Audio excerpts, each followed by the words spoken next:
I heard a psychologist describe it that like when you have sex with a woman, the dopamine hit is like an 8. When you use porn, it's like a 20. It's way more potent for your brain, and your brain gets hooked on that kind of level of dopamine, right? So that's what causes some of that ED, right? Is like when you're in a situation with a woman, you're like, your brain is not reacting in the same way. You don't know how to behave in that scenario. Yeah. So you don't know how to be patient. You don't know how to earn it. As a young man, you've now spent most of your time fast tracking through that, and now you have a girlfriend. She will expect you to meet her needs, which are different from ours. 100%, yeah.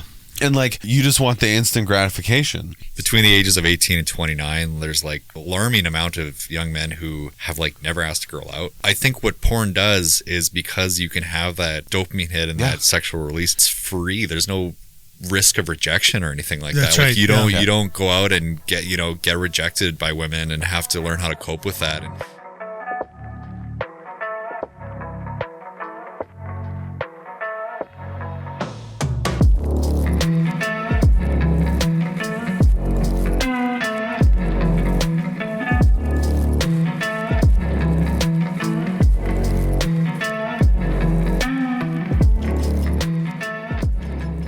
Welcome back. Who gives a shit? Clearly, you and I don't today. This Not is today. a problem. Yeah. I kind of feel sorry for our guest today because he's getting the worst of us. But I think you picked a great day. But I think it's actually the right day for it is a perfect guest to be here. I don't know. How today. do you feel about that?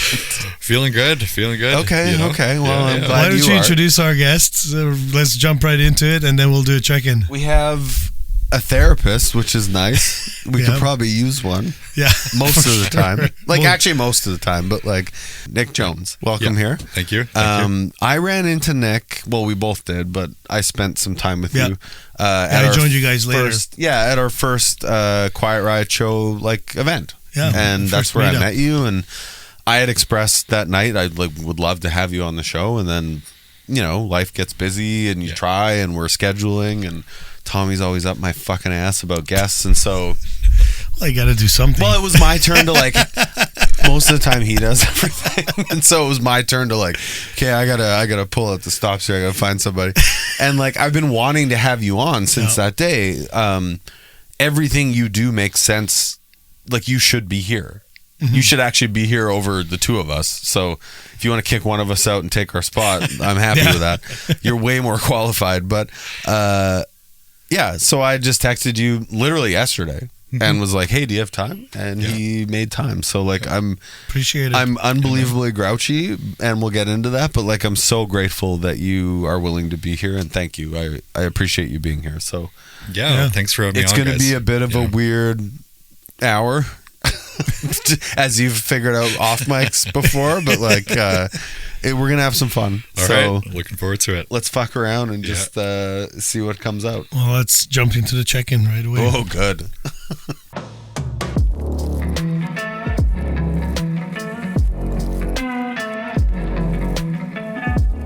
Tommy? Well, so you're familiar with the check-in process. Before we start, you're familiar with it. Okay, good. So, well, I'm a 3. Okay. That's pretty good. And I'm a 3 not because of what we recently endeavored. Well, you can say it. It's time to say it. What is all this mystery? We're trying to quit smoking vaping. Yeah. You're quitting vaping, I'm quitting smoking. Yeah, and yesterday was day 1, today's day 2. And yesterday I came home, I was there's so much shit going on at work that's been already keeping me at a 4 and a 5. And so with not vaping, I'm just super anxious. I just feel this I'm just I need to try to catch my breath, and I can't. I feel I'm underwater, and I just need that hit, So yesterday I had few hits of my vape because I don't know. I felt I'm going crazy. That's bullshit. I mean, I gave in. It's it's okay. I'm okay with that. I fall down, but I'm here trying to doing the thing. Fine. But I'm weak. I don't have that. Too angry right now to be compassionate towards you for doing that. No, that's okay. You. But I just feel I can't, I don't want to quit for myself. You know what I mean? When they say that I get that. A smoker knows all the health risks, they'll still do it. Yeah. And then, like you said, like you're doing it for your family, for your wife and kid, you know, and and I'm like, to me, that's not a motivation. It's fair. It's okay. Which is very selfish, maybe, but like, it's just not a motivation enough for me to like, because I'm like, well, there's, if you really like want to be healthy, I'm not saying cigarettes are not that bad, but like the shit that we eat nowadays, there's so much crap in it, and like we don't actually know how bad it is yet. We kind of we're kind of finding out. We're finding out, but there's no like long term as much study on it as on cigarettes. No, you know? but I think it's fair to say that like we can accept and agree that like smoking. 100. Is there's fucking bad. Yeah, 100%. There is 100%. There's no good. Anything that comes out of it. I mean, have you ever watched FUBAR, the shorts? They're like, hey, you know, they're saying like, don't give me reasons to want to smoke. You go out for a smoke, and then it's like, hey, do you have a smoke? Do you have a smoke? Yeah, man. See, instant buddy. Yeah, it's great for my mental health. It's great for all the like. No, I know, but there's no health benefits to it. No, like it is just bad. Yeah. So fuck, I want to do it so bad. I just don't. You know, and for me doing it for... Did you ever smoke? Oh, yeah. So, you know, like, do you know this feeling? Oh, yeah. Raging through my body? Yeah. Okay. I smoked cigarettes for a long time. Okay. And I smoke a vape now. Oh, okay. So, okay. Lucky motherfucker. Yeah. Yeah, see, that's the thing. Like, I had a cigarette, like, last time I was in Slovakia, and I couldn't even finish the whole cigarette. It was so gross and disgusting. I had one 3 days ago. I hated it. Oh, no, wait. It was my favorite thing I did that day. No, but I absolutely hated it. So, like, I have no, nothing's drawing me to cigarettes. Fair. Vapes, on the other hand, are delicious. Okay, so here's the thing. Like, nicotine itself... And either of you can correct me if I'm wrong, but like nicotine itself is actually not bad for you. Mm-hmm. It's a stimulant. Mm-hmm. It's actually good for your brain. It's good for your body. Like it's good for your brain. Thing, yeah. Like the nicotine in its pure, like its own form. Now we find multiple delivery mechanisms, and those are probably not great. Carcinogens, whatever. Yeah. And listen, I'm not here to lecture anybody about shit. I don't give a fuck. Smoke, vape, pouches, jam your face full of Zins. I don't give a fuck. You do your own thing. But like we know it's all bad. Yeah. Like we know it's all bad. Nicotine's not bad. But the actual vaping and the cigarettes. But the delivery mechanism is like questionable. 100%. Can we agree on that? For sure. Okay. Yeah. So like nicotine's actually good for you. It makes you sharper. Like it sharpens your brain a little bit. It makes you more aware. But that is not the reason why we started smoking or vaping. No, right? we don't do it because of that. But yeah, so I'm just kind of like trying to slowly talk myself into like. I'm just kind of resentful a little bit. I guess I'm a little resentful towards because I'm doing this for my family. That's the reason. I think that's good. And but I'm just like deep down, I really not feeling. Like I really hate them. Yeah, no, that's fair. That's fine. For them wanting me to quit, you know, and I know it's a good thing. No, I understand that. Yeah. And like we're going to Mexico in 2 weeks, and I'm just like, oh fuck, I'm gonna be drinking and all that. Like, good luck. I know. Yeah, they're weird with vapes in Mexico, though.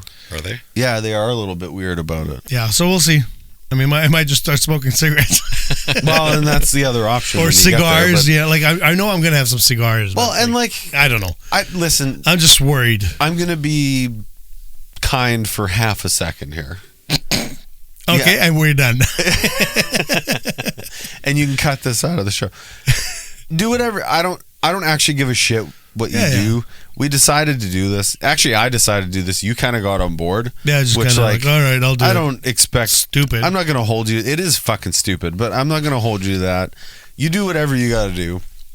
Aside from me making some shitty comments here and there, like, I'll leave you alone. That's your life, man. It's your body. Like, you do what you want. No, but I kind of like that. My body, my choice. Yeah. But I kind of like that. Can I say that on this show? Probably not. I don't know. I'll leave it in there. Nick's like, oh, God. No. But yeah, no, I kind of like that because, like, you know, it's kind of like doing the reset. We held each other accountable, you know, and so I do like that you're giving me shit for like even vaping because, like, okay, well, if we're doing the thing, then let's do the thing. Well, and for me, it's not even about it's.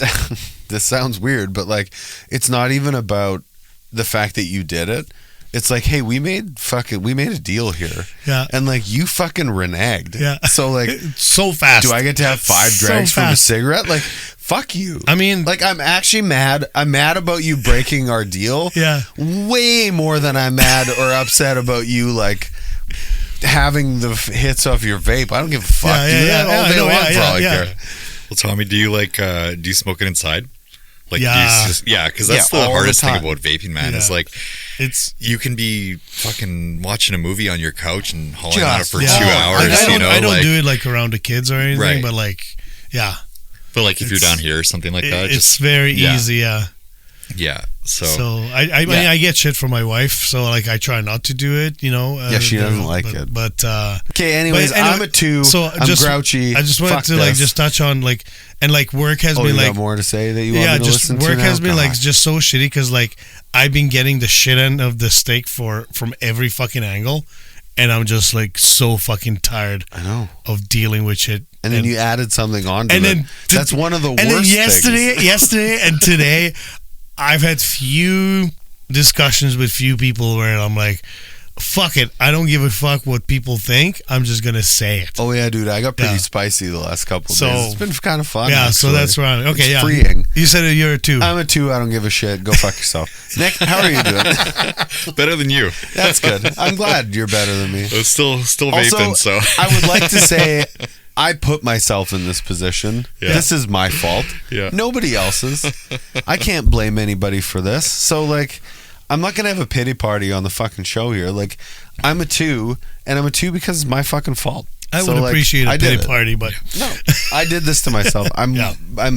I actually care what your answer is. I don't care about mine. yeah, no, I'm doing pretty good. Probably say like a 7 or 8 today. okay. Nice. Look Yeah, at this but- fucking guy. Bit tired, but Okay. yeah, I don't know. Like work's been going well, and I don't know. Like, kind of bummed that it's winter now, but Yeah, that's never fun. But I mean, we had a good run, right? Like, I mean, yeah. So Hey, like every province and state is getting hammered with snow around us, and Yeah. like we got like what, like 2 centimeters? Yeah. Like, yeah. We're doing okay. Like, this is not Yeah. bad. So, Yeah. but I do love winter, so I'm looking Can forward to it. you tell everybody what you do? Like, when you say work's going good, like nobody knows yeah, that yeah, is. So can I'm you talk about that? I'm my background's in social work, and I'm a psychotherapist. okay. So I've been doing that for about 6 years now, and A psychotherapist. So yeah. now, can you please explain the difference between psychotherapist and Well, there's a bunch. There's yeah, there's psychologists, there's psychologist, yeah. psychiatrists, there's Yeah. psychotherapist, there's counselor. yeah, I mean, a lot of it's to do with kind of the degree of training that you Okay. get. Yeah, yeah. Yeah, and I mean, psychologists, for instance, they go through a lot more schooling. Is that And, the one you need a PhD for? psychologists can Yeah. prescribe pills, right? No, that's Psychiatrist. psychiatrist. Psychiatrist. Can Okay. do that. Psychologists can't. Yeah, but psychologists can diagnose people. Okay. Okay. So that's what it is. I can't do that. Mm-hmm. I don't have the education to do that. Yeah, that's kind of the main thing is like psychiatrists, psychologists can diagnose people, psychiatrists can prescribe. Okay. And then, yeah, like there's generally kind of a difference in education between like a lot of people that are counselors and then therapists. Okay. And then training is trainings as well. Yep. So, yeah. Does that make sense? Yeah. Yeah. No, that So, makes sense. Yeah. I didn't mean to cut in. I just today's gonna be a little bit of Yeah. chaos. Yeah. So you said you're like 7 or an 8. Yeah. Life is good. Yeah. Yeah. It's been solid. What's exciting you about life, and what's preventing you from being a 10? I think an exciting thing is that, like I over the last year, I've been doing a private practice. Okay. And recently I picked up some contract work for a company too. So it's been nice to, just like be in an office again with coworkers and just kind of, that office atmosphere. Some and, community. Yeah, and some- exactly. All of you kind of doing the same thing? Yeah. Oh, okay. It's a bunch of therapists, but we, like between clients, we can shoot the shit and Yeah. and stuff like that, which has been nice. I think it's been good for a routine too, just kind of like because for the last year, I've been doing 2 days in an office that I rent out, and then like the rest of the days are virtual from home kind of thing. So it's been nice to just get out of the house more and like get back into you know.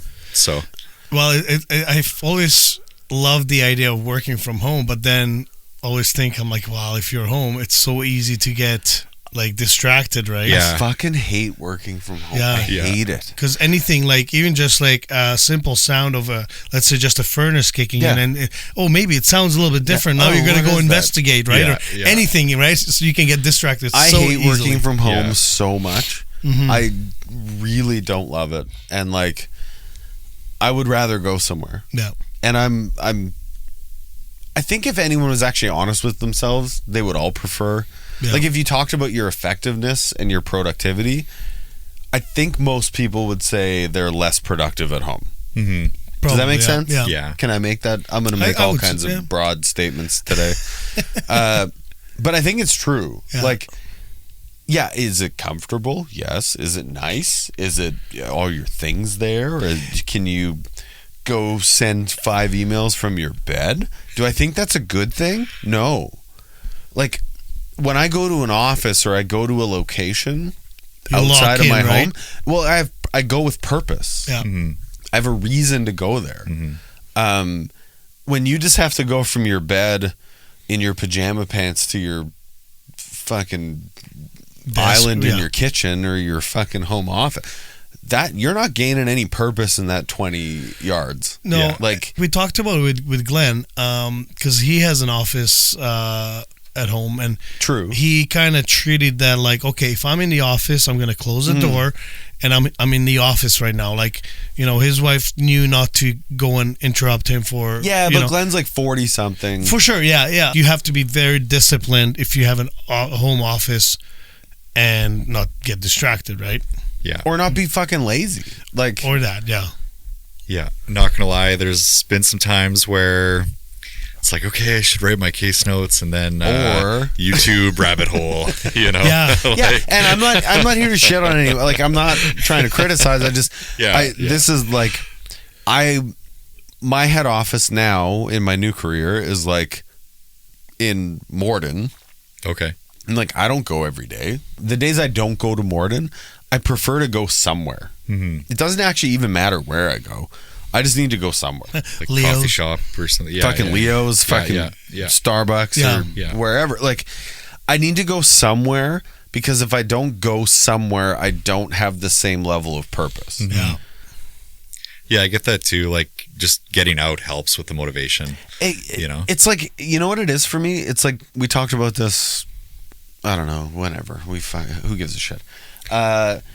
It's like that, but making your bed concept. Oh, yeah. Where it's like, if I make my bed every day, well, I have to get out of my bed to make it. Yeah. And then I'm up, so I may as well do something else. Well, if I'm having a day and like I get dressed enough to leave the house, like that means for me personally, it means I showered. It means I'm not dressed like a slob. Like I don't leave the house in sweatpants. I don't even own a pair of sweatpants. So it means like I've put some effort into my day. I've showered. I'm clean. I'm dressed. Like I did all these things. And so like I've already got a kind of a purpose-filled domino effect happening in my day. I may as well continue that. And like if I stay home, I don't feel like it continues the same way. No, I can see that. And not everybody's like that. Like there's actually, I believe there's probably some people who work at home who actually have a better experience and are more effective. Yeah. Likely introverts, but like probably. Yeah, I would think they're probably more, they would lean more toward, I don't know, what do you think? He's the pro in the room. Actually, I shouldn't be making blind judgments about people. I hear what you're saying, man. And I think that would be what it would be. You know, for me, it's just I get some energy from socializing with people, and I mean, just not gonna lie, like doing back-to-back sessions throughout the day just from home, where I'm not talking to anybody else or anything like that between it. It's just kind of like, it's like, oh man, like, you know, just heavy stuff all day, and like when you're stuck in it. Yeah, and it's nice to, like, you know, socialize and break it up a little bit, even if you just talked about what you did on the weekend or something with somebody, right? Would you in that environment, like with colleagues, would you confide in, like, do you have discussions? Because you're allowed to within privacy things, I think, as colleagues, you're allowed to talk about stuff. Like, is there a kind of a respectful colleague to colleague rebounding off each other and development and learning process? Yeah. Like, I have a supervisor who I consult with, and he, I've known him for quite a while now, and like he's like a buddy of mine too. Like, we have a really good relationship, and he, like he goes over cases with me and points out. He's been doing it a long time, so he points out kind of where I could be, or what other approaches I could be taking, like what he thinks about the situation of the client and stuff like that. So there's some like debriefing and like development. There's some development opportunity for you. How do you like that? It's great. Yeah. No, I really appreciate getting perspectives, especially from people who have been doing it a lot longer than me. Like, because I mean, I'm still at the point where like, sounds kind of bad, but like I'm still hearing novel things. Whereas like a lot of people who've been doing it a long time, like they've kind of probably heard it all. Well, and it's sharing experience, right? Like that's how you grow, right? Like you're getting a different set of eyes and ears, just how they look at it, right? So then you're like, oh, okay, maybe I haven't really thought of it that way, right? So it's you learn that way faster. I was thinking this weekend we had our event, and like I was talking to somebody, and I was thinking like, I was talking to one guy, and he was going through something like I've gone through something similar. None of them are ever the same. Like, and I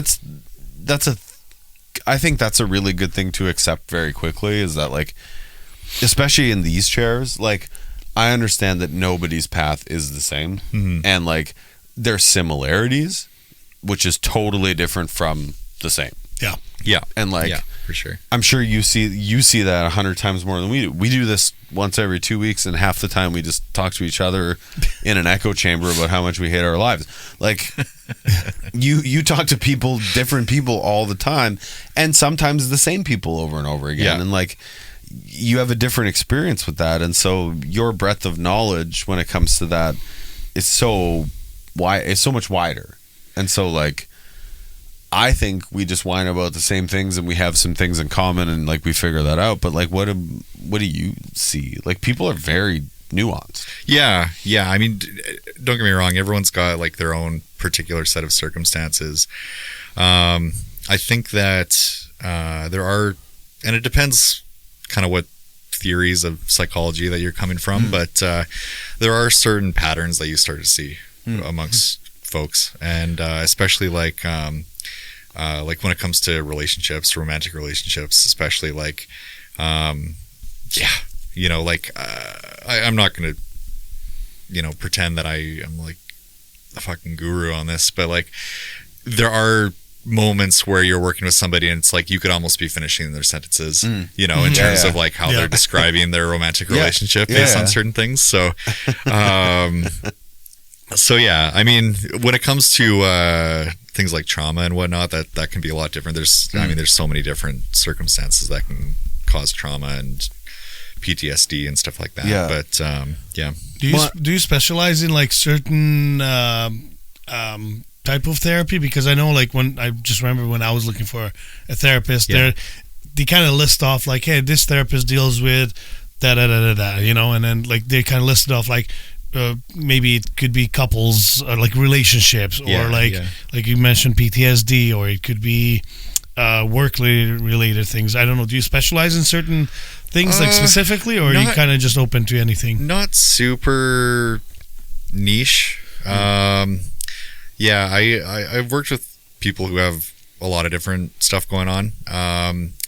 Right now, I prefer to work with people on relationships and trauma. Okay. Like I'm really into like attachment theory and attachment work kind of stuff. Can you expand on that a little bit? Yeah, for sure. So basically, like attachment theory is a way of trying to explain how people connect and relate to other people. And there's basically some pretty defined camps that people often fall into. Okay. In terms of how they navigate friendships and family relationships as well, but most often romantic relationships, Okay. and also relationships between themselves and their children and stuff. And so there's people who are we call more secure, so they're generally pretty chill. I mean, they can, not all the time, I guess, but they cope with things very well, and they are pretty comfortable communicating how they think and feel to their partner. They know how to set good boundaries. They have a lot of self-respect. Generally, I mean, they're in a pretty healthy place. Jesus, who the fuck are these people? Right. No, they're like a different species, man. What the fuck kind of life are they living? It sounds magical. No.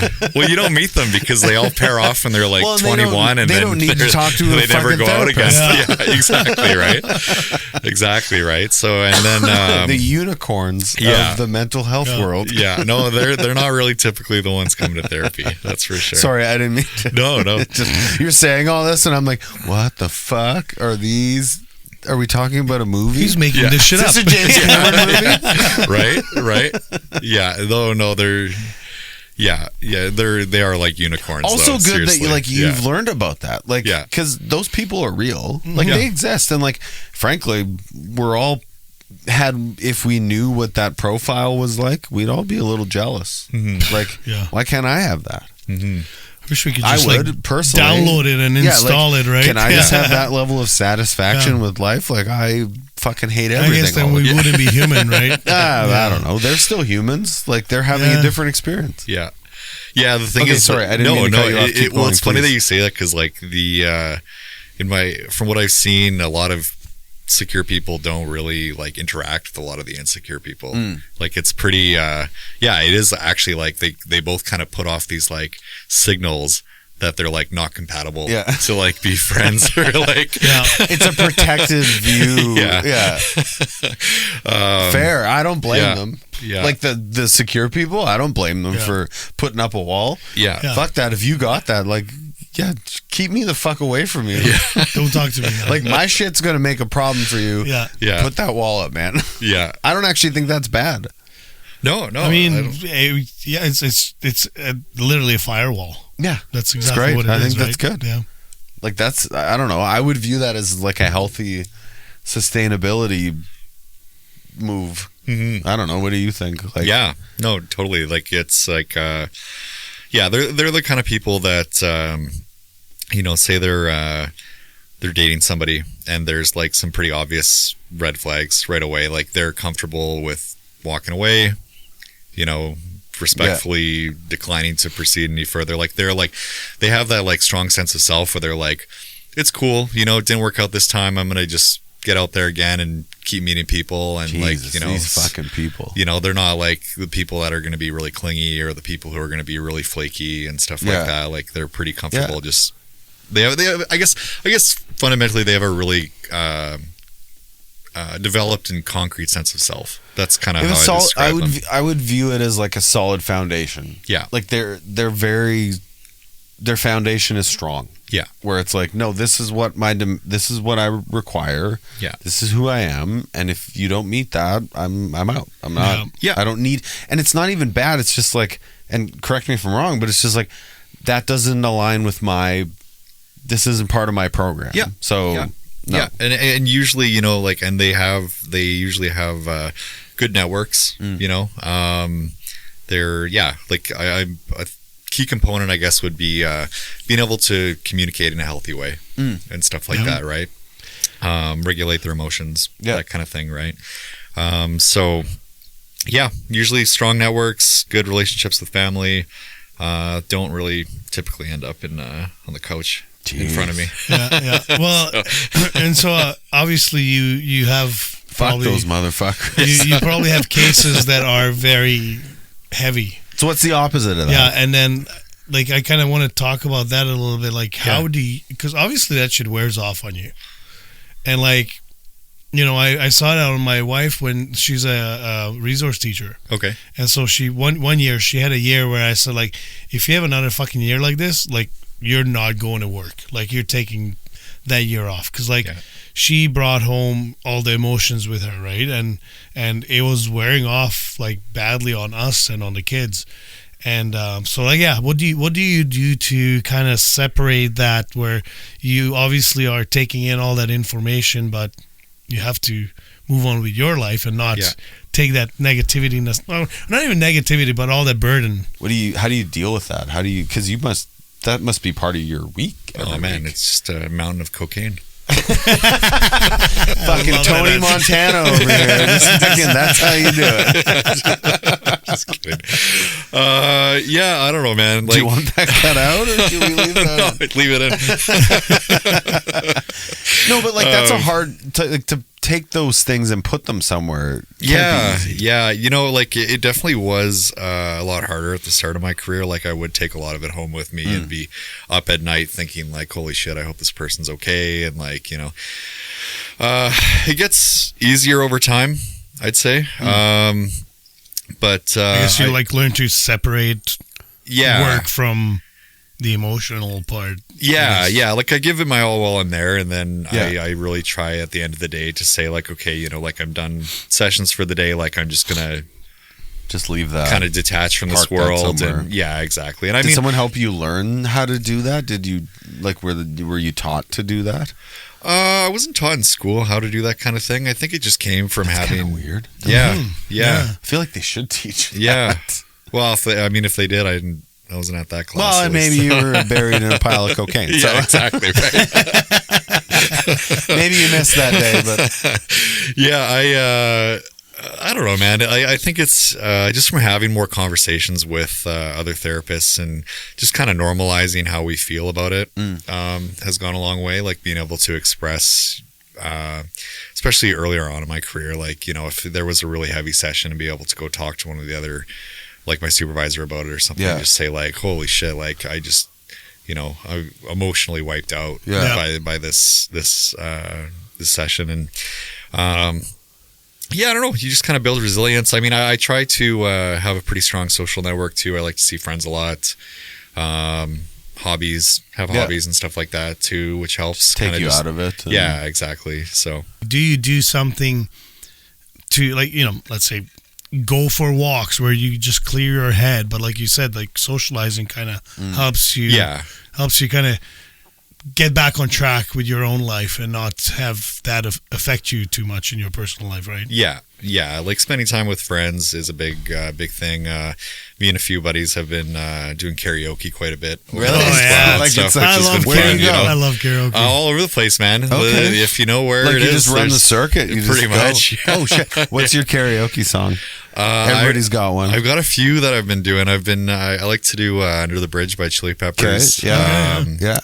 I've been working on Sound of Silence from Disturbed there. Oh shit! Yeah, okay. So that's no joke. He's got range. He's got range. Real, yeah. No, he doesn't fuck around. Yeah. If I want to kill the energy, he's shit, but like it's one of the two. I think I'm like middle of the pack there, but if I want to kill the energy of the bar, I'll do "Hurt" by Johnny Cash. But just mood in the toilet. I mean, I do a decent Johnny Cash, but I can just tell I'm like, you know, everyone's just gonna suffer here for 3 minutes. So that's so I fine. get this out. You're right to do that. That's the beauty of karaoke. I sang karaoke on Saturday. After you left. Did you? Yeah, I was packing shit up. Where was I? Well, you left already. That was at the thing. Yeah, okay. I was already packing shit up, and then the lady was just like, "Why don't you sing?" I'm like, because last time I was there, it was karaoke night, and I was stupid drunk, and like nobody wanted to sing, so I was on there the whole time. So the lady's like, "Oh yeah, you can sing." I'm like, "No, I can't, but I'll sing."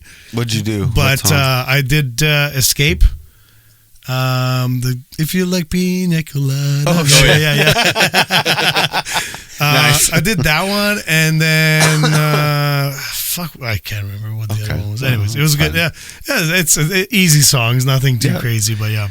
Well, you got to find something to like decompress and let go, and like I guess some of your days are probably super heavy, or maybe not. I don't know. Like I don't want to actually assume that either. Like, I mean, like are you dealing with? Sorry, are you mostly dealing with people in a specific? And maybe you can only talk so much about your actual company or your job or whatever, but like, Are you dealing with people from a specific place where you're dealing with multiple people from that No. place? You know, that's a good question because previously I did a lot of work where I did contracts through CFS. I was working with kids in care and stuff like that. With kids? Kids and teens in Jesus. care. I did a lot of work, especially in the first few years of my career. Not gonna lie, I don't work with small kids anymore. It was way too depressing. That's a tough start, man. So, That was your start? You stuck it out? Yeah. I used to travel around Manitoba too and go to different communities and stuff like that. Yeah. What was that? Yeah. Well, we don't even have to talk. You're not doing it anymore, but I'm assuming you deliberately chose to not do that anymore because it was burning me out, man. Like that must be hard. Yeah. And just heartbreaking. Like, Right? How do you let that go at the end of the day? Yeah, Especially when you're traveling. Because it's not like you're at home at the end of the day. Yeah. You're in a hotel with your thoughts. Yeah. I do that all the time, and it's a nightmare. Yeah, and I think, the biggest thing for me was like, I could try to provide a safe, secure place for these kids like 1 hour a week. Yeah. But, knowing that they were going back home into chaos and all this stuff going on in their lives, it was like, I'd rather work with adults who just have more control over their lives. Yeah. Well, I think adults kind of choose to go to therapy, whereas like kids are there because they're kind of forced or told that, hey, you need therapy. And they don't get to choose the thing after or before. Exactly, yeah. And like that's, I think what you're talking about is like the before, and maybe the hour is good or whatever, but like it's a break. Well, and then the lifetime before and the lifetime after is not a good scenario. Well, and I just like, not that my daughter has a hard life at home. I think she's very lucky to be where she is, but like she's done some fortunate. Yeah. Not lucky, fortunate. Fortunate, yeah. You created that. Yeah, I did. It's not luck. Sure. Yeah.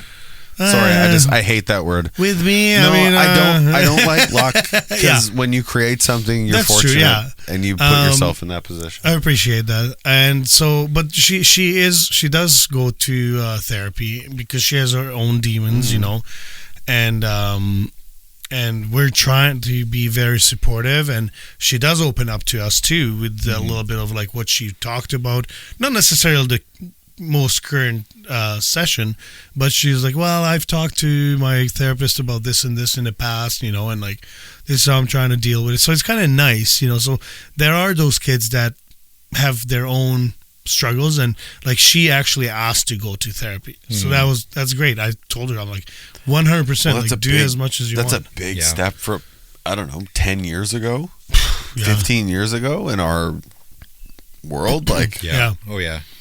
100%. Like it's nice that they have the school counselors and everything, and I know some of these counselors they can pick up on things like, okay, this obviously there are unfortunate kids that are maybe in an abusive family, or it could be simple that just the parents don't get along and the kid just sees that, right? But it affects their daily lives and there is some sort of trauma from it. But then there's kids that are just who they are, like my daughter. She's a very introverted person, and she's really struggling being in a social setting, and that's why she goes to therapy, just to kind of learn some different I think methods. there's people who are, and my whole life, like I've really believed like there's people who are meant to work with kids, and there's people who aren't. Yes, like they are two different. Like your wife is meant to work with young people. She's very good at that, and she's very patient, and she's all these things. And like you and I, and maybe you are just like, it's not my path. No, it doesn't mean we're bad. It doesn't mean we're not like. Yeah. But there's a type of person that can do that, and there's a type of person that can't. Yeah. And like the worst thing would be to stick someone who can't into that role, because kids are so malleable. They're so like, you can make such a difference with two conversations. So when you said that you kind of started your career with that, like, was that like, that was your first job in your profession, and so you just took kind of whatever you could, or you wanted to try it? The company I was working for, they gave me a lot of different clients, different backgrounds, and age ranges and all sorts of stuff. And at that point, I was pretty open to just trying working with a broad client base to kind of see see where I landed in terms of what I wanted to kind of specialize more in. Yep. But yeah. I guess the good thing that came out of it, you realize that you do not want to work with kids necessarily. Yeah. Well, at least not right now. And yeah, exactly. And there's nothing wrong with that, right? Yeah. So. Yeah, and you know it's changed a few times for me in terms of like the population that I really want to work with. Like I started out thinking I really wanted to work with people with obsessive compulsive disorder and stuff like that. Yeah. Still do. You should meet my son. Yeah. Still do, but as time has gone on, I've gone more into like working with people with pretty intense trauma. I do EMDR, if you guys have ever heard of that. What is that? No. It's like it's called eye movement desensitization and Yes, reprocessing. fuck, somebody was talking about. Anyways, Okay, what is that? It's like a pretty awesome. It's like a scientifically backed therapy to treat trauma and PTSD. Okay. It involves. Trav was talking about it on the last episode, the eye movement thing. Yeah. Yeah, you talked. Yeah. Okay. Yeah. Sorry. Yeah, so I do that with clients that have trauma and stuff, and it's useful for some other stuff too. But I'm mostly been focused on helping people with relationships and stuff like that. Yeah. Definitely taken more of an interest, especially over the last couple of years, of working with men, particularly young men. I think a lot of guys are really struggling out there, and I think so too. I think it's a hard. I think it's a hard landscape. Yeah. To navigate right now. Like I think it's really tough for young men. Yeah. Whether it be work, career, or romantically. Like it's just I think it's tough. Yeah. It's different. It's not the same as what we had. If I'm not sure if you're on Reddit often. No, not super often. But I've joined a couple rooms or whatever you call them. And God, I'm glad you do that because I'd lose my shit. No, but it was just more for like my own thing, and it's sad how many young men are like sad. Well, they can't find a partner. We may have to cut this out, but there is a very deliberate attack on young men and masculinity in the last 10 years. I'm not cutting that out. Yeah, you don't have to. We talked about it already. Yeah. I'm not, maybe deliberate's a weird way to put it, but like young masculinity has been under threat for a number of years. Like good masculinity. Yep. I'm not saying toxic and bad masculinity. Yeah. The toxic is I'm saying the idea of healthy masculinity has been under threat. Yeah. And that's the problem is like we've got young men coming up in their youth and in their like the guys who are going to date my daughter's 14. She has her first boyfriend ever, which I don't even want to talk about but like those young men they're not getting the same healthy masculine lessons and solidification about who they are as men and what their role is and what their responsibility is to women, to society, as men when we grew up. Yeah. Like it's different. Yeah. And so like they're under a really challenging, what do I say? Like I would have such a hard time being a young man today. Yeah. There's a lot of things. Maybe you can translate all the bullshit I just mumbled. Well, man, through, I think there's a lot of shit going on that we didn't really like. I mean, a big thing right now, I think, is there's so many men who, like young men who just lack so much motivation, you know, in terms of like getting a good career, getting education, or whatever that looks like, you know. And there are so many more things that they have to deal with when it comes to temporary addictions or like temporary distractions or addictions that we probably didn't really deal with. Like porn, big Let's one, talk huge about porn. one, Yeah. like huge one. Porn's man. a fucking nightmare. I know this was leading to it because that is on Reddit. Like people are talking about either they get ED in their 20s, they can't get it up, or they're suicidal because they can't fall in love with a girl because they have this image of porn. And I think we've talked about it on the show before, but like I cannot say enough how fucking bad porn is. It's super It's bad. a nightmare. Yeah. Like I go on my as of yesterday, I took a month of social media break. Yeah, you're back. And I'm like going on Facebook, just Facebook. Yeah. And like I'm old, so I guess I check Facebook. Yeah. I don't know. There's recipes and shit I like on Yeah. there. I'm like an old fucking person. Like, oh, I saw this recipe for baked fucking whatever. And it's just ED ads. Yeah. And it's like, why are 30, like I'm in the demographic of 40-year-old. They know how old I am. Yeah. Like they know everything about me. Is every 40-year-old man getting ads, or 30-year-old man getting ads for fucking ED? When the fuck did 30-year-olds start having a problem getting a boner? Well, porn. Yeah. Porn and OnlyFans and fucking porn culture and porn life that has destroyed. But also diet is a big one. Diet second, Yeah. porn first. Yeah, for sure, yeah. It has destroyed the male libido. Yeah, 100%. And like now Phoenix is advertising, well, you can just get Cialis to your door at 30 years old. Just like that, yeah. Which is insane. Yeah. Like, are you fucking kidding me? You're that's 30, a temporary 30 or 40, solution. you can't get a boner? Yeah. Are you fucked? If you can't get a boner at 40, you got some life work. Like, you got deeper work to do than, like, 100%. than ordering pills. Well, and the thing, too, is that, like, I mean... Sorry, I'm really sensitive about this subject. It's a big problem for me. Like, it is. I'm very concerned about it. It is, and it's something that, to be honest with you, like, what I've been working with young men, it's something I've been asking more often, just like in the assessment kind of phase of my work. Yeah, how much porn do you watch? Yeah. You know, and it's like, it's interesting because, like, I mean, when we were growing up, it's like, you didn't have access on your smartphone to... You had a magazine. Yeah, exactly. Or like you watched the Sears catalog with the bras. Yeah. And now you use your imagination. It was mystery. There was some mystery. It wasn't... You had to find a magazine in the woods or something. Yeah. It wasn't at your fingertips. Well, and that's why, honestly, that is one of the reasons... bad parents who had like the satellite dish or like porno mags and they tear it up. And then you had to find it under a...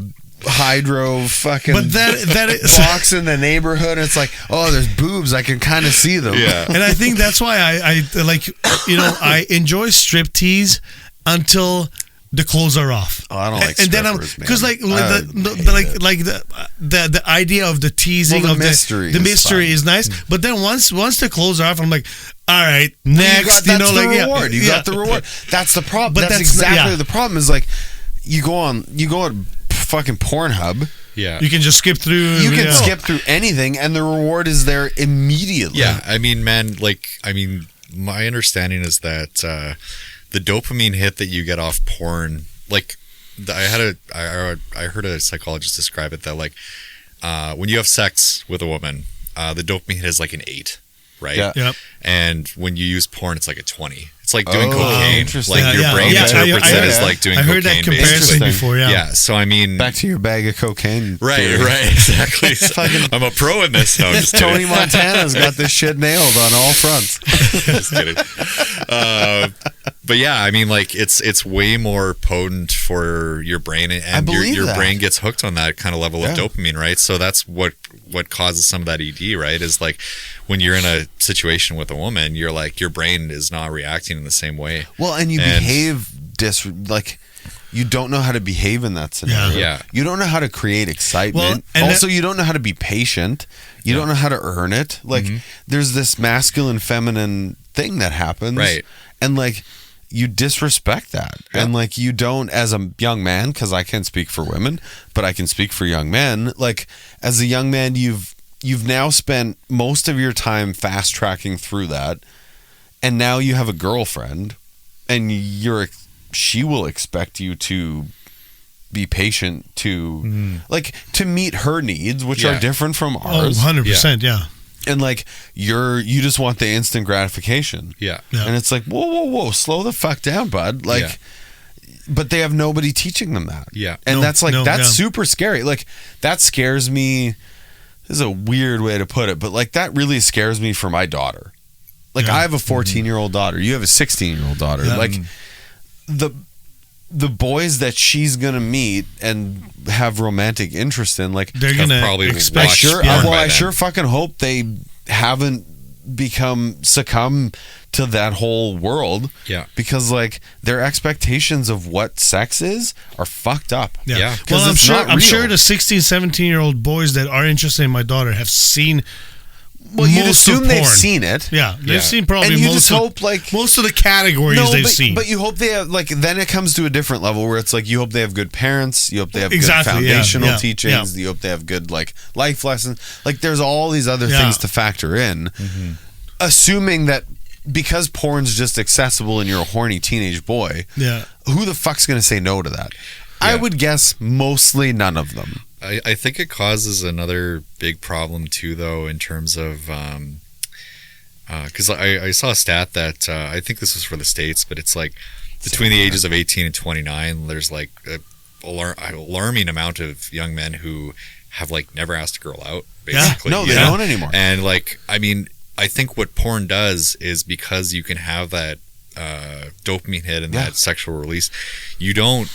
It's like it's free. There's no risk of rejection or anything like that. Right. Like you don't go out and get rejected by women and have to learn how to cope with that. Well, and the other thing get doesn't matter confidence anymore, and stuff like 'cause that. I right? don't give a shit. Yeah. Well, no. I mean, and it's terrible for young guys though, because I mean, suddenly you're 25 and you're like, well, I want to get a girlfriend, and you have no idea how to fucking to talk do. to Yeah, people. exactly. So, and women rely on us to make that move. The first, Like, the first. they're not step, the ones who make the first move. No. Like we are, and our responsibility in nature is to make the first move. And so, like now we're in this scenario where we don't, and we don't care, or it doesn't matter, or we don't have the tools to deal with it.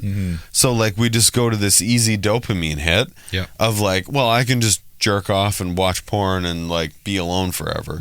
And like that's why you've got 30-year-olds living in their parents' fucking house, not moving on with life because they're not getting the skills, and lonely women who aren't having children. And like this is going to be we're taking a really deep controversial dive to here. some people listening to this, but like that is what we're supposed to do as a species. Like men are supposed to court women, they're supposed to impress them, and women are supposed to eventually give into that when they pick a suitor. Like they get to choose. Well, who the fuck wants to do that with a bunch of porn watching that don't know how to immediate like reward desiring men? Right. We're not talking about we're not talking about a male peacock spending 5 days with his beautiful feathers fucking strutting his stuff. I think you touched on something really important there too, is that for guys who frequently use it, it impairs their ability to delay gratification. Absolutely. And like, I mean, that you can see like, across the board, like how many guys are, because I mean, I don't know if people will want to admit this, but like I think a lot of men's behavior is motivated by sex. Sexual like gratification and like is or just everything. sexual or romantic opportunity. Not all, of course, but No, I mean, but like I would say it's like top of the list. I mean, pretty close. And respect maybe first. Respect, sure.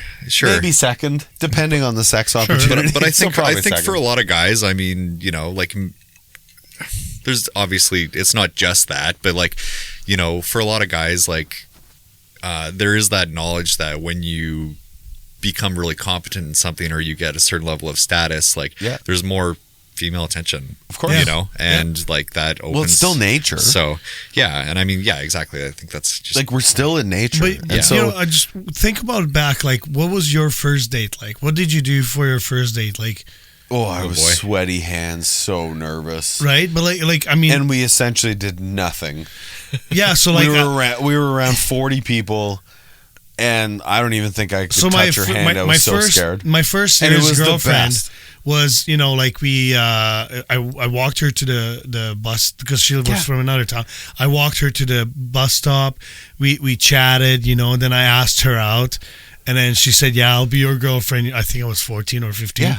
And then the second time I saw her, I got her a little stuffy and, a chocolate bar. The male and like, thing you were providing value. You were impressing. And I was broke as shit. I didn't have a job or anything, but I tried to make her to impress her, I'm gonna tell this story. Yeah. My daughter, if she ever listens, is going to fucking hate me. But so she went on her first date with a boy to the mall, I'm going to say a month ago. And she's 14. Okay. So she went on her first date with a boy to the mall. And like me and her mom are fairly traditional when it comes to relationships, gender behaviors, roles in our home. I'm not saying others are right or wrong. I'm just saying that's how we live. Sure. Is that the woke, nice way to say that? Did I do it? Sure. I think I did it. If it works for you guys, it works for you guys, right?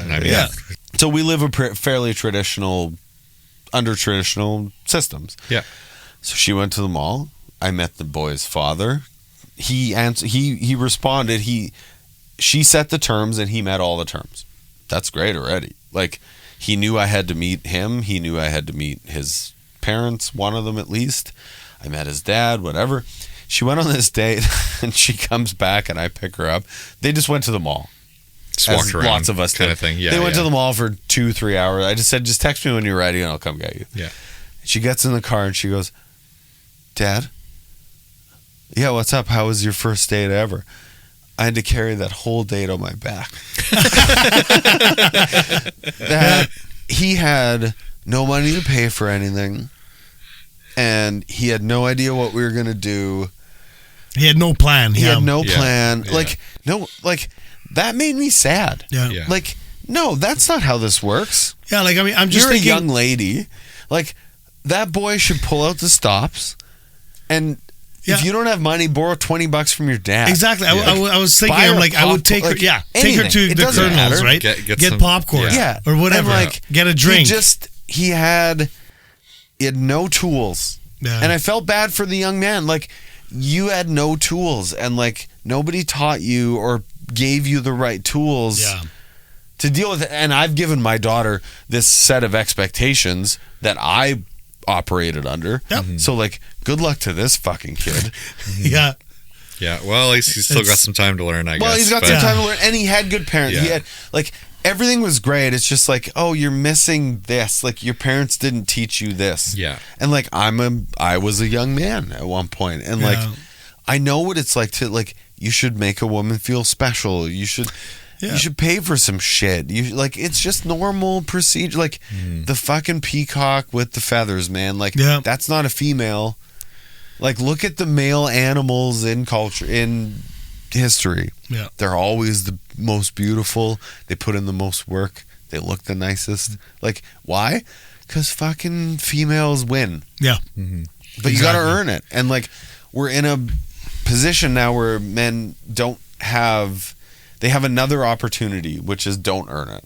Yeah. And like, that's scary to me. That's very scary. And I think we're seeing that. Yeah. The results of that. That was a very roundabout way to get to that. Well, but like, yeah. we are seeing the destruction of healthy masculinity, and like, females don't like that. Yeah. They want that. I mean, I don't know how much we want to get off like that topic, but it makes me think of just how much the modern dating scene and like dating apps and stuff like that have contributed to that too, where it's like, you have apparently from what I've seen around this, the data shows that on dating apps there's like a top percent of guys who get 99% of the attention basically. Most men are functionally invisible on them. And these guys have like zero incentive to do those nice courting kind of things, because they get all the attention and they can go on a date, and like, like there are going, and I think, women are aware of this, that they're kind of all competing for the same guys. So it's like, they're like, willing to, they're in some senses willing to accept that less than kind of courtship treatment. Yeah, it's a weird switch in nature where like that doesn't exist elsewhere. Yeah, like the females always get to choose. And like, I think we've blurred that line a little too much. I think the female still always gets to choose. Yeah. But it's become more competitive on their front. Yeah. Like, as you're saying, like, from what I've seen in the like modern landscape, it's like, especially because like the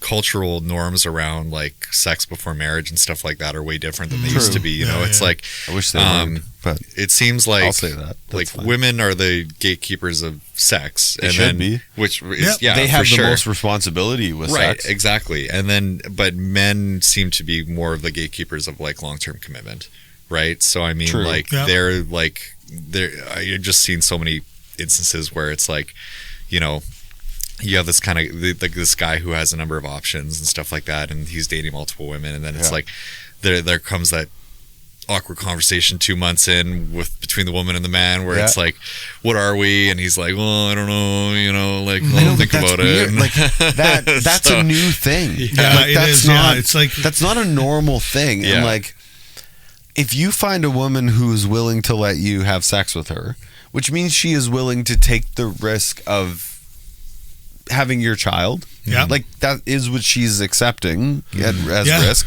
Yeah.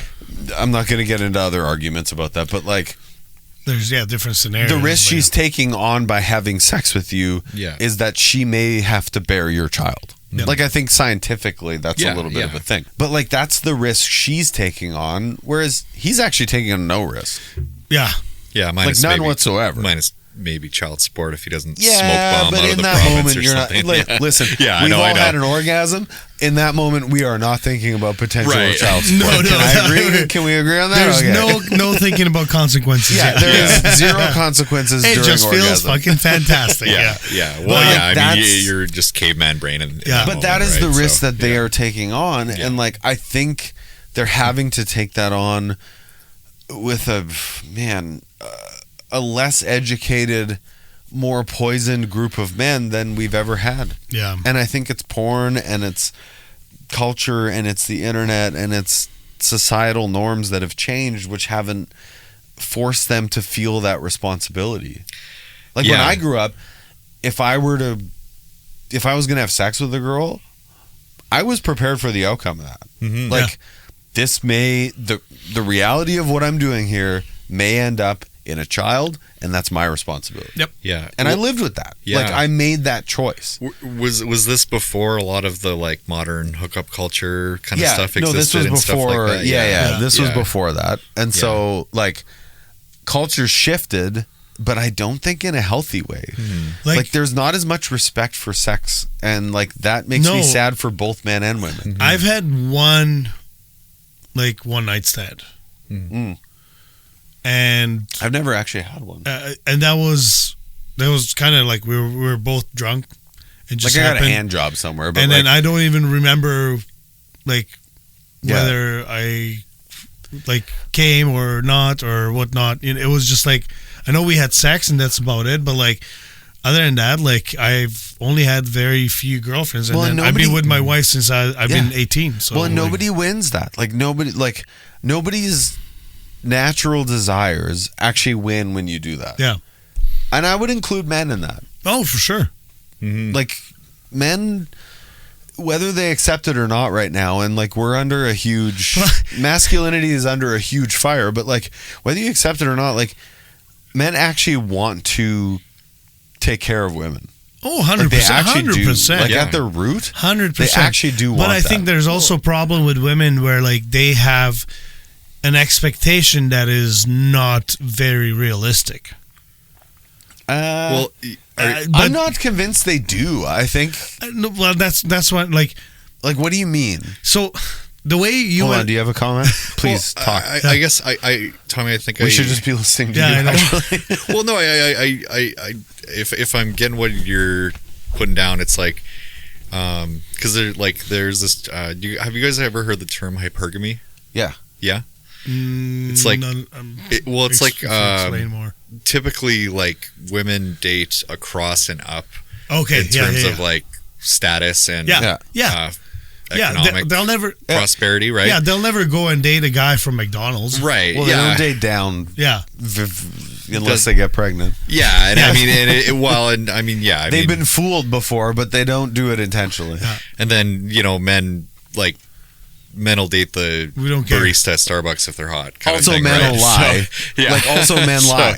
Yeah. So, like, the hypergamy thing, like, also men fucking lie. For sure. Yeah. To get to the outcome. You can rent a nice car and show off. They want the outcome of sex, and women want the outcome of security. Yeah. And, like, everyone's fucking lying to each other when they do those two things for the first time. Yeah. No, but what I meant... I'm secure, I'm stable, I'm steady. Are you? But what I meant to say is that there's times where, like, I think the women, some women, their expectation is way too high. Like, you need to make X amount of dollars a year, and it's like not your average, like, minimum wage right now here in Manitoba, it's what, like 15 something? No, like $50,000, $40,000 a year, let's say. But they expect somebody with $300,000, No, but and like, it's okay to have those expectations, but they will, like, for somebody that's just a young man that doesn't have that income, and the same age women have already these expectations. Okay, but the problem is that, like, men and women didn't create this. No. Social media, algorithms, internet. Oh, it's the fake. And, like, slow changes in gender behaviors created this. Yeah. Mm-hmm. So, like, they did create it. Like, a woman, I don't know, who's a... Fuck. I have such a hard time to say this, but, like, a woman who's a 7 to a 10. Yeah. Which is such a... I'm going to get lambasted for saying that, but, like, thinking like a guy who's a 6 to a 8... Yeah.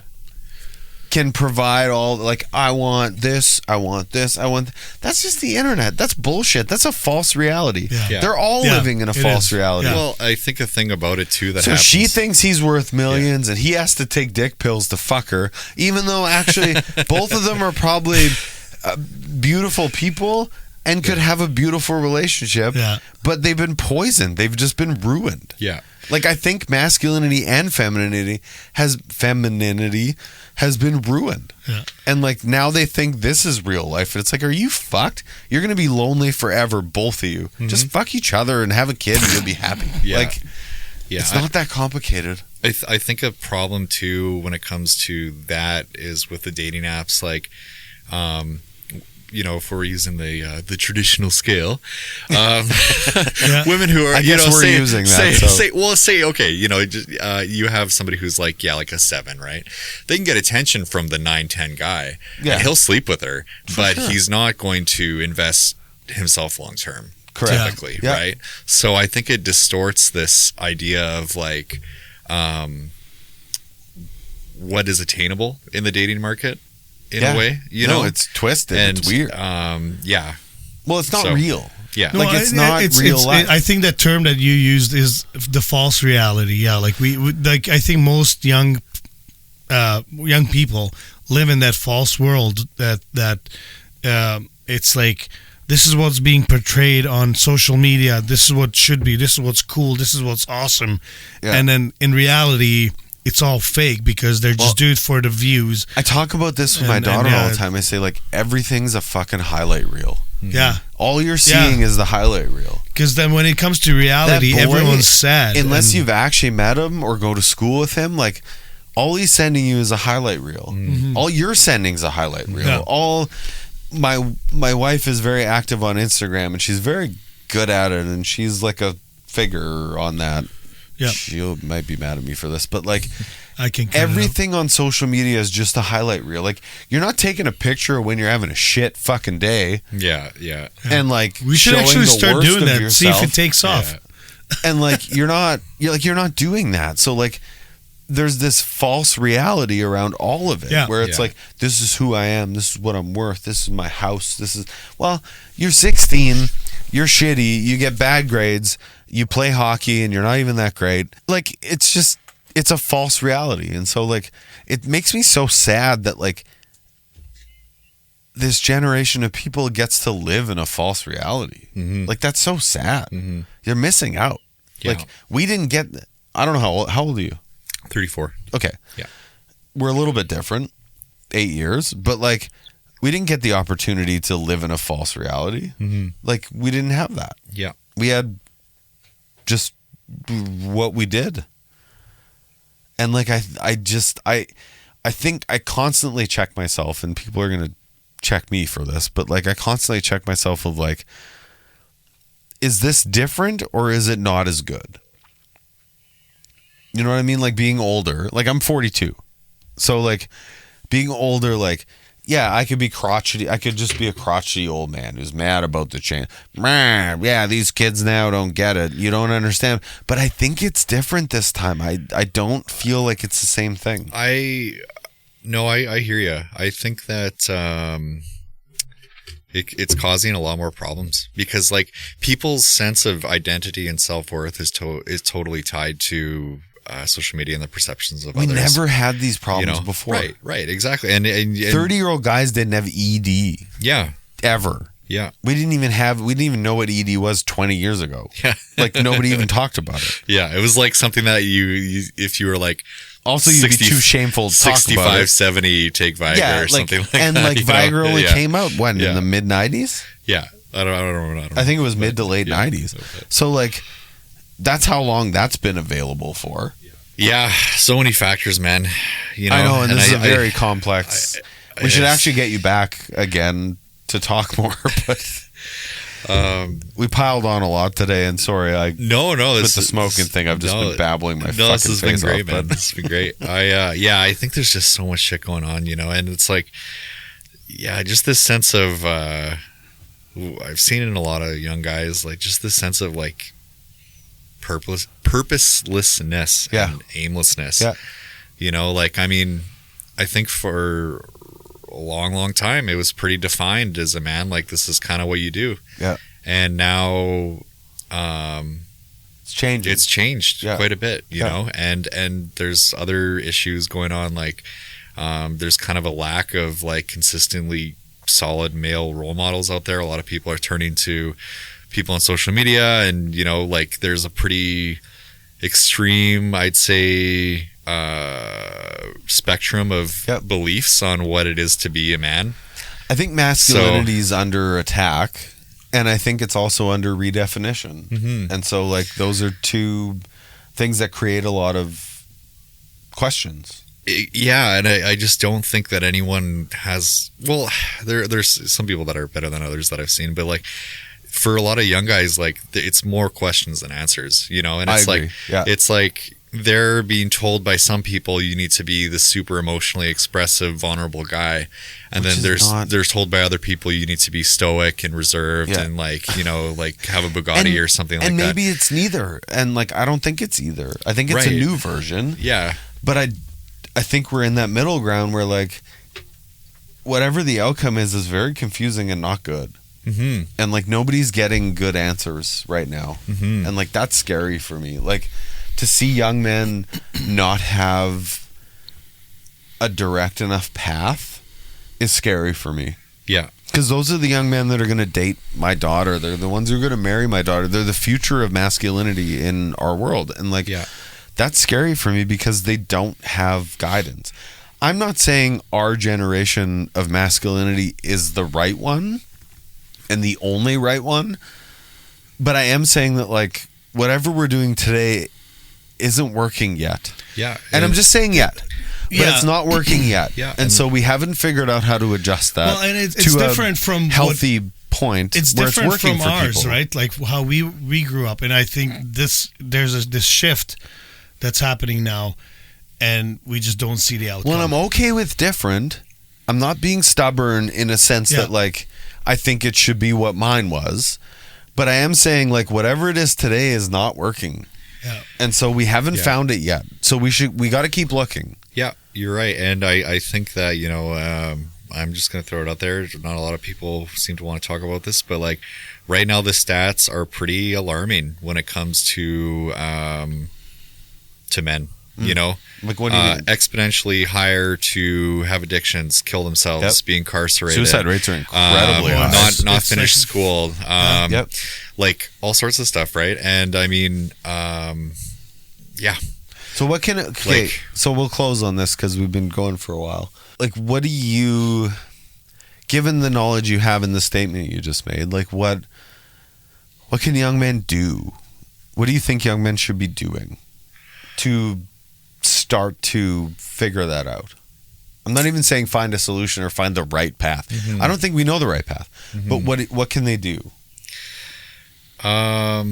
Is that too big of a question? No, maybe I should know. No, I think they need to really address how they handle fear. And I think that they need to start putting themselves into uncomfortable situations, increasing their tolerance for things like anxiety and fear, you know, not doing like crazy stupid shit, but like learning how to take calculated risks. I mean, it's okay to fail and learn from it and get better, right? Exactly. And I think people are. No, but we think that they don't. Well, no, but I think they're scared to fail, so they'd rather not try. I know. Than fail. That's what he said. Like, Yeah. So I mean, like, I mean, I think for a lot of young men, like putting yourself into situations where there is a high chance of rejection or failure, but you try anyways, like especially when you're young and you kind of have a little bit more room to fail. Yeah, you know, you got more time to recover.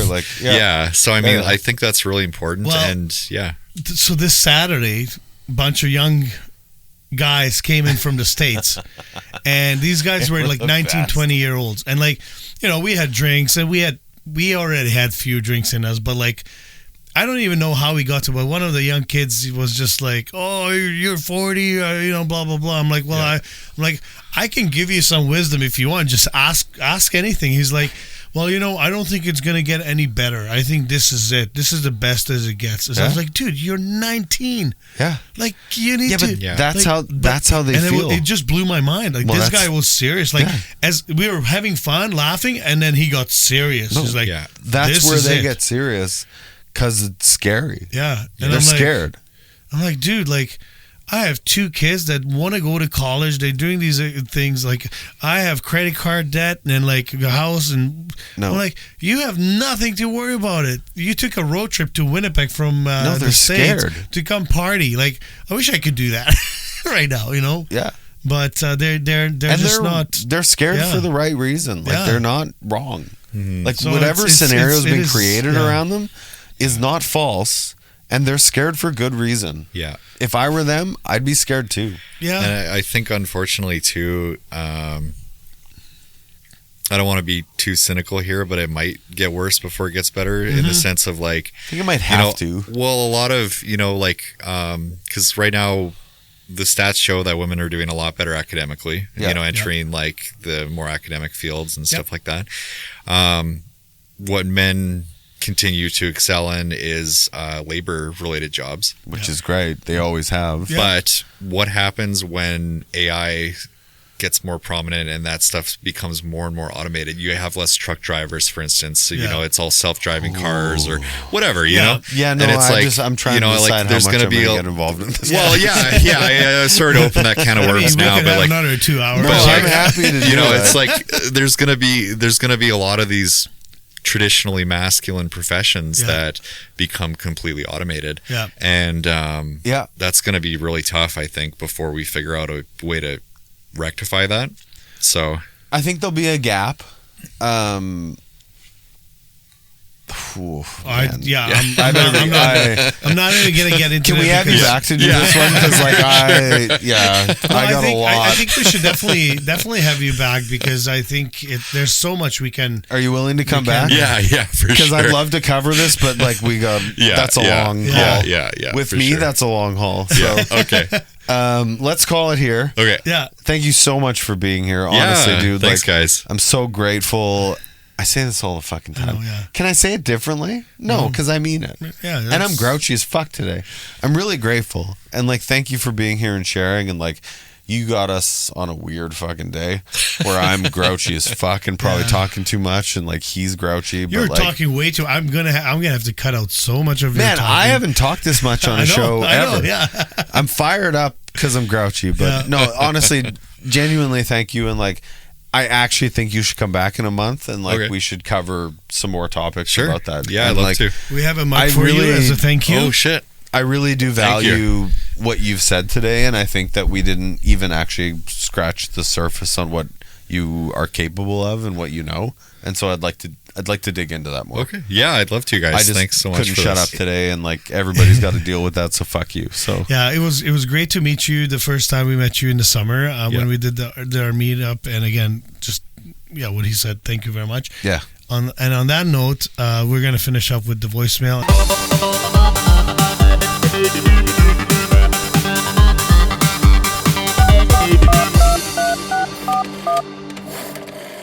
Fine. Hey gents, just wanted to call and say you guys are still killing it out there. Listen to every episode. Looking forward to all the new episodes. But just one question for Tim. The fuck's wrong with being a plumber? Slovak, when this guy's pipes burst, don't give him my number. But if you do, I'm going to hit your wallet hard. I wouldn't call you anyways. See you guys Saturday. Okay, so the backstory to this that I found out this weekend is that like we did a show a little while ago. I said I didn't want my daughter to be a plumber. Okay. I gave a lot of credit to the trades because I do.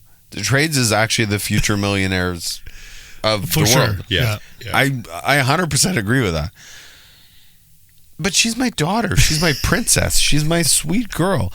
I don't want her to be a plumber. Well, I'm happy to have her own a business where she's in charge of a bunch of plumbers. That sounds great. Yeah.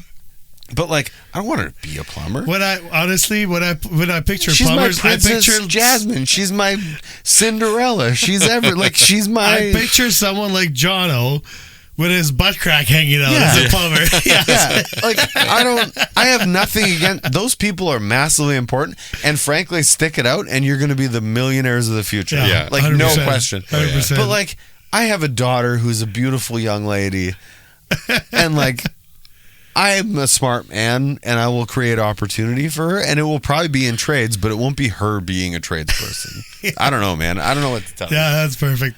Anyways, He was pissed about it all fucking week. Jesus Christ, he was just mad. bugging you. Eat shit. She's not going to be a plumber. Maybe someday you'll be lucky enough to work for her. Thank you there we again go. for joining us. Thank you to our supporters. Check them out on our Everybody. website, quietriot.ca. And see you guys next time. Thank you. Thanks again.